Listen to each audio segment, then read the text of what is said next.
Forget about it. Oh, forget about it.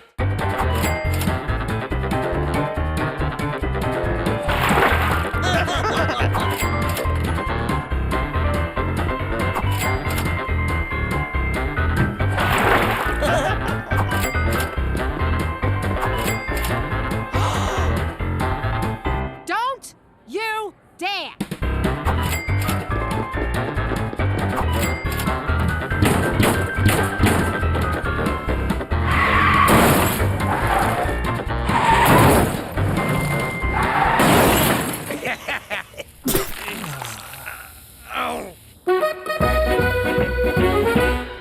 Yo, Jimmy, you gotta try this caviar and truffle sandwich.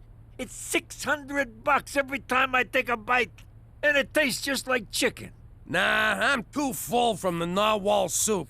We didn't spend too much yesterday, did we? Not at all. We bought mostly essentials.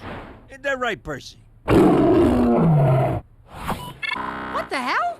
My credit card's declined. Last time someone declined me, I put their head in a vice. Run it again. Same thing.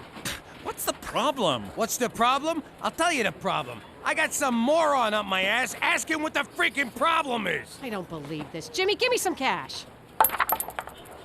Any chance we could run a tab? A super finger! Oh, I so want one of those. Mr. MacDougal, your money is locked in for a period of no less than 6 months due to the high interest rate. I explained this all to you in great detail. Isn't there anything you can do? How about a loan? You know we're good for it. I'm sorry, Mrs. MacDougal, but our records indicate that you recently went on an insane spending spree and are now a significant credit risk. Jimmy, what are we gonna do? What did he say, Cook? Holy crap! We're broke?